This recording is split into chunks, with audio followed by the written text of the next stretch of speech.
ಎಲ್ಲರಿಗೂ ನಮಸ್ಕಾರ ಸ್ನೇಹಿತರೆ. ಸೂಪರ್ ಓವರ್ ನಲ್ಲಿ ನಡೆಯಿತು ದೊಡ್ಡ ಹೈ ಡ್ರಾಮಾ. ಇನ್ನು ವೈಭವ್ ಸೂರ್ಯವಂಶಿಗೆ ಬ್ಯಾಟಿಂಗ್ ಸಿಕ್ಕಿದ್ರೆ ಫಿನಿಶ್ ಮಾಡ್ತಿದ್ರು ಪಕ್ಕ. ಹೌದು ಸ್ನೇಹಿತರೆ, ಶ್ರೀಲಂಕಾ ಎ ವಿರುದ್ಧ ಭಾರತ ಎ ತಂಡ ಹೇಗೆ ಸೋತಿದ್ದು ಮತ್ತು ನಮ್ಮ ಭಾರತ ತಂಡ ಫೈಟ್ ಕೊಟ್ಟದ್ದು ಹೇಗೆ ಅಂತ ಫುಲ್ ಹೈಲೈಟ್ಸ್ ಆದ್ರೆ ತಿಳ್ಕೊಂಬರೋಣ ಬನ್ನಿ. ಅದಕ್ಕಿಂತ ಮುಂಚೆ ನೀವೇನಾದ್ರೂ ಚಾನಲ್ಗೆ ಸಬ್ಸ್ಕ್ರೈಬ್ ಮಾಡ್ಕೊಳ್ಳೋದು ಹಾಗೆ ನೋಡ್ತಿದ್ರೆ ಸಬ್ಸ್ಕ್ರೈಬ್ ಮಾಡ್ಕೊಂಡು ಬೆಲ್ ಐಕಾನ್ ಅನ್ನು ಆಲ್ ಇಟ್ಕೊಳ್ಳಿ. ಹಾಗೆ ಮರಿದ ವಿಡಿಯೋಗೆ ಒಂದು ಲೈಕ್ ಕೊಡೋದನ್ನ ಕೂಡ ಮರಿಬೇಡಿ. ಇನ್ನು ನಮ್ಮ ಭಾರತ ತಂಡ ಇದೀಗ ಪಾಯಿಂಟ್ ಪಟ್ಟಿಯಲ್ಲೂ ಕೂಡ ಕೆಳಕ್ಕೆ ಬಂದಿದೆ ಅಂತಾನೆ ಹೇಳ್ಬೋದು. ಹೌದು ಸ್ನೇಹಿತರೆ, ಇನ್ನು ಶ್ರೀಲಂಕಾ ಎ, ಭಾರತ ಎ ಮತ್ತು ಅಫ್ಘಾನಿಸ್ತಾನ ಎ ಈ ಮೂರು ತಂಡಗಳ ನಡುವೆ ಟ್ರೀ ಸೀರೀಸ್ ಆದ್ರೆ ಆಯೋಜಿಸಲಾಗಿದೆ ICC ಕಡೆಯಿಂದ. ಆದ್ರೆ ನಮ್ಮ ಭಾರತ ತಂಡ ಶ್ರೀಲಂಕಾ ವಿರುದ್ಧ 99% ಸೋಲೋ ಪಂದ್ಯವನ್ನು ಟೈ ಏನೋ ಮಾಡಿತ್ತು. ಆದ್ರೆ ಟೈ ಸೂಪರ್ ಓವರ್ ನಲ್ಲಿ ಬಂದ್ಬಿಟ್ಟು ಈ ತರ ಕಳಪೆ ಪರ್ಫಾರ್ಮ್ ಮಾಡುತ್ತೆ ನಮ್ಮ ಭಾರತ ಎ ತಂಡ ಅಂತ ಅಂದುಕೊಂಡಿರಲಿಲ್ಲ ಅಂತಾನೆ ಹೇಳ್ಬೋದು. ಹೌದು ಸ್ನೇಹಿತರೆ, ಅಂತ ಕಳಪೆ ಪರ್ಫಾರ್ಮೆನ್ಸ್ ಆದ್ರೆ ಮಾಡುತ್ತೆ ನಮ್ಮ ಭಾರತ ತಂಡ ಬೌಲಿಂಗ್ ಮತ್ತು ಬ್ಯಾಟಿಂಗ್ ನಲ್ಲಿ. ಹೌದು, ವೈಭವ್ ಸೂರ್ಯವಂಶಿ ಒಂದು 4 ಆದ್ರೆ ಹೊಡಿತಾರೆ, ಆದ್ರೂ ಕೂಡ ಯೂಸ್ ಇರಲಿಲ್ಲ ಅಂತಾನೆ ಹೇಳ್ಬೋದು. ಅಷ್ಟಕ್ಕೂ ಹೇಗಿತ್ತು ನಮ್ಮ ಟೀಮ್ ಇಂಡಿಯಾದ ಕಳಪೆ ಬ್ಯಾಟಿಂಗ್ ಮತ್ತು ಬೌಲಿಂಗ್ ಅಂತ ನೋಡೋಣ ಬನ್ನಿ ಸೂಪರ್ ಓವರ್ ನಲ್ಲಿ. ಅದಕ್ಕಿಂತ ಮುಂಚೆ ಪಾಯಿಂಟ್ ಪಟ್ಟಿಯಲ್ಲೂ ಕೂಡ ನಾವು ಮಾತಾಡಲೇಬೇಕು. ಹೌದು ಸ್ನೇಹಿತರ, ಶ್ರೀಲಂಕಾ ಎ, ಅಫ್ಘಾನಿಸ್ತಾನ ಎ ಮತ್ತು ನಮ್ಮ ಭಾರತ ಎ ಈ ಮೂರು ತಂಡಗಳ ನಡುವೆ ಟ್ರೀ ಸೀರೀಸ್ ಆದ್ರೆ ಆಯೋಜಿಸಲಾದ್ರೆ ಆಗಿದೆ. ಇನ್ನು ಈ ಮೂರು ತಂಡಗಳಲ್ಲಿ ಟಾಪ್ 2 ಇದ್ದಂತ ಎರಡು ತಂಡಗಳು ಬಂದ್ಬಿಟ್ಟು ಫೈನಲ್ ಆದ್ರೆ ಆಡುತ್ತೆ ಅಂತಾನೆ ಹೇಳ್ಬೋದು. ಹೌದು ಸ್ನೇಹಿತರೆ, ಇದೀಗ ಬಂದ್ಬಿಟ್ಟು ಶ್ರೀಲಂಕಾ ಎ 3 ಪಂದ್ಯಗಳನ್ನು ಆಡಿತ್ತು. ಅದರಲ್ಲಿ 1 ಪಂದ್ಯ ಗೆದ್ದು 1 ಪಂದ್ಯ ಸೋತು 1 ಟೈನೊಂದಿಗೆ 3 ಅಂಕಗಳನ್ನಾದ್ರೆ ಪಡೆದುಕೊಂಡಿದೆ ಅಂತ ಹೇಳ್ಬೋದು ಶ್ರೀಲಂಕಾ. ಇನ್ನು ಭಾರತನು ಕೂಡ 3 ಪಂದ್ಯಗಳನ್ನು ಆಡಿ 1 ಪಂದ್ಯ ಗೆದ್ದು 1 ಪಂದ್ಯ ಸೋತು 1 ಟೈನೊಂದಿಗೆ 3 ಅಂಕಗಳನ್ನಾದ್ರೆ ಪಡೆದುಕೊಂಡಿದೆ. ಇಲ್ಲಿ ಒಂದು ಏನು ಪ್ಲಸ್ ಪಾಯಿಂಟ್ ಅಂತಂದ್ರೆ ಈ ಪಂದ್ಯ ಏನೋ ಟೈ ಆದ್ರೆ ಆಯ್ತು, ಆದ್ರೆ ಸೂಪರ್ ಓವರ್ ನ ಮ್ಯಾಚ್ ಬಂದ್ಬಿಟ್ಟು ಸೂಪರ್ ಓವರ್ ಅಲ್ಲಿ ಬಂದ್ಬಿಟ್ಟು ಶ್ರೀಲಂಕಾ ವಿರುದ್ಧ ನಮ್ಮ ಭಾರತ ತಂಡ ಆದ್ರೆ ಸೋತಿದೆ. ಆದ್ರೂ ಕೂಡ ಇದು ಬಂದ್ಬಿಟ್ಟು ಸೂಪರ್ ಓವರ್ ಗೆದ್ರೂ ಕೂಡ ಪಾಯಿಂಟ್ ಲೆಕ್ಕಕ್ಕೆ ಬರಲ್ಲ ಅಂತಾನೆ ಹೇಳ್ಬೋದು. ಟೈ ಯಾವಾಗ ಆಗಿರುತ್ತೆ ಅಲ್ಲಿಗೆ ಸಂಬಂಧ ಪಡುತ್ತೆ ಅಂತಾನೆ ಹೇಳ್ಬೋದು. ಆ ಕಾರಣದಿಂದಾಗಿ ಎರಡೂ ತಂಡಕ್ಕೂ ಕೂಡ ಒಂದೊಂದು ಅಂಕಗಳನ್ನಾದ್ರೆ ನೀಡಲಾಗಿದೆ. ಇನ್ನೊಂದೇನಂತಂದ್ರೆ ಅಫ್ಘಾನಿಸ್ತಾನ 2 ಪಂದ್ಯಗಳನ್ನು ಆಡಿ 1 ಪಂದ್ಯ ಗೆದ್ದು 1 ಪಂದ್ಯ ಸೋತು 2 ಅಂಕಗಳೊಂದಿಗೆ 3ನೇ ಸ್ಥಾನದಲ್ಲಿ ಆದ್ರೆ ಇದೆ ಮತ್ತು ಕೆಟ್ಟ ರನ್ ರೇಟ್ ಕೂಡ ಹೊಂದಿದೆ ಅಂತ ಹೇಳ್ಬೋದು ಅಫ್ಘಾನಿಸ್ತಾನ ತಂಡ. ಆ ಕಾರಣದಿಂದಾಗಿ ನಮ್ಮ ಟೀಮ್ ಇಂಡಿಯಾಗೆ ತುಂಬಾನೇ ಆದ್ರೆ ಹೆಲ್ಪ್ ಇರುತ್ತೆ ಅಂತ ಹೇಳ್ಬೋದು ಫೈನಲ್ ಆಡಲು.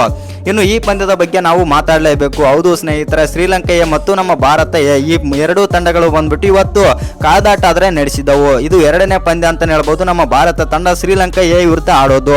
ಇನ್ನು ಮೊದಲನೇ ಪಂದ್ಯದಲ್ಲಿ ನಮ್ಮ ಭಾರತ ತಂಡ ಶ್ರೀಲಂಕಾ ಎ ವಿರುದ್ಧ 8 ರನ್ನಿಂದ ಆದ್ರೆ ಗೆದ್ದಿತ್ತು. ಆದ್ರೆ ಈ ಪಂದ್ಯದಲ್ಲಿ ಬಂದ್ಬಿಟ್ಟು ಸೂಪರ್ ಓವರ್ ನಲ್ಲಿ ನಮ್ಮ ಭಾರತ ತಂಡ ಶ್ರೀಲಂಕಾ ವಿರುದ್ಧ ಆದ್ರೆ ಸೋತಿದೆ. ಹೌದು ಸ್ನೇಹಿತರೆ, ಮೊದಲು ಬ್ಯಾಟಿಂಗ್ ಮಾಡಿದಂತ ಈ ಪಂದ್ಯದಲ್ಲಿ ಟಾಸ್ ಗೆದ್ದು ಮೊದಲು ಬ್ಯಾಟಿಂಗ್ ಮಾಡಿದಂತ ನಮ್ಮ ಭಾರತ ತಂಡ 256 ರನ್ ಆದ್ರೆ ಹೊಡಿತಾರೆ 10 ವಿಕೆಟ್ ಕಳ್ಕೊಂಡು.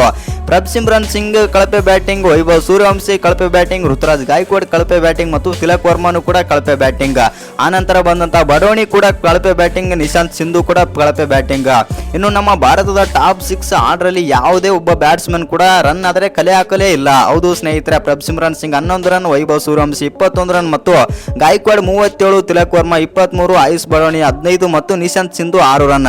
ಆದ್ರೆ ಕೊನೆಯಲ್ಲಿ ಫಿನಿಶಿಂಗ್ ಪಾತ್ರ ಮತ್ತು ಫಿನಿಶಿಂಗ್ ಟಚ್ ಕೊಟ್ಟಂತ ಸೂರ್ಯನ್ ಹೆಗ್ಡೆ 72 ರನ್ ಮತ್ತು ಇಬ್ರಾಜ್ ನಿಗಮ್ 51 ರನ್ ಸಹಾಯದಿಂದ ನಮ್ಮ ಭಾರತ ತಂಡ 265 ರನ್ ಆದ್ರೆ ಹೊಡಿತಾರೆ. ಹೌದು ಸ್ನೇಹಿತರೆ, ಇನ್ನು ಸಲ್ಯೂಟ್ ಮಾಡಲೇಬೇಕಂತಾನೆ ಹೇಳ್ಬೋದು ಇಬ್ರಾಜ್ ನಿಗಮ್ಗೆ ಮತ್ತು ಸೂರ್ಯನ್ ಹೆಗ್ಡೆಗೆ. ಹೌದು ಸ್ನೇಹಿತರೆ, ಆ ತರ ಪರ್ಫಾರ್ಮ್ ಆದ್ರೆ ಮಾಡ್ತಾರೆ ಇವತ್ತಿನ ಪಂದ್ಯದಲ್ಲಿ. ಒಟ್ಟಿನಲ್ಲಿ ನಮ್ಮ ಭಾರತ ತಂಡ ಮೊದಲು ಬ್ಯಾಟಿಂಗ್ ಮಾಡಿ 265 ರನ್ ಆದ್ರೆ ಹೊಡಿತಾರೆ 10 ವಿಕೆಟ್ ಕಳ್ಕೊಂಡು. ಇದನ್ನ ಚೇಸ್ ಮಾಡಕ್ಕೆ ಬಂದಂತ ಶ್ರೀಲಂಕಾ ಪರ ಈಸಿಯಾಗಿ ಚೇಸ್ ಮಾಡ್ತಾರೆ ಅಂತ ನಾವು ಅಂದ್ಕೊಂಡಿದ್ದೆವು.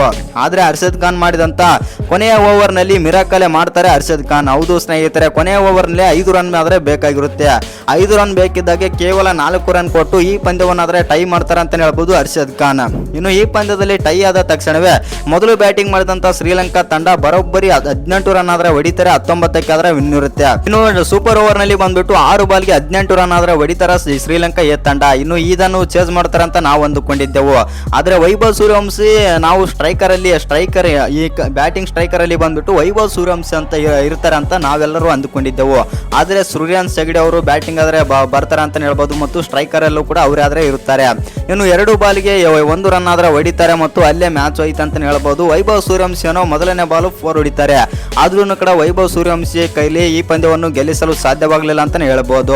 ಒಟ್ಟಿನಲ್ಲಿ ಈ ಪಂದ್ಯದಲ್ಲಿ ನಾವು ಏನೋ ಸೋತಿದ್ದೇವೆ, ಆದ್ರೂ ಕೂಡ ಈ ಪಂದ್ಯ ಟೈ ಆಗಿರೋ ಕಾರಣದಿಂದಾಗಿ 2 ತಂಡಗಳಿಗೂ ಕೂಡ ಒಂದೊಂದು ಅಂಕ ಆದ್ರೆ ನೀಡಲಾಗಿದೆ.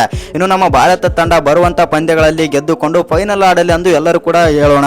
ಇನ್ನು ಈ ವಿಡಿಯೋ ಇಷ್ಟ ಆಗಿದ್ರೆ ಒಂದು ಲೈಕ್ ಮಾಡಿ, ಶೇರ್ ಮಾಡಿ. ಹಾಗೆ ಇನ್ನು ಯಾರು ಚಾನಲ್ಗೆ ಸಬ್ಸ್ಕ್ರೈಬ್ ಮಾಡ್ಕೊಂಡಿಲ್ಲ ಸಬ್ಸ್ಕ್ರೈಬ್ ಮಾಡ್ಕೊಂಡು ಬೆಲ್ ಐಕಾನ್ ಅನ್ನು ಆಲ್ ಇಟ್ಕೊಳ್ಳಿ. ಹಾಗೆ ಮರಿದ ವಿಡಿಯೋಗೆ ಒಂದು ಲೈಕ್ ಕೊಡೋದನ್ನ ಕೂಡ ಮರಿಬೇಡಿ.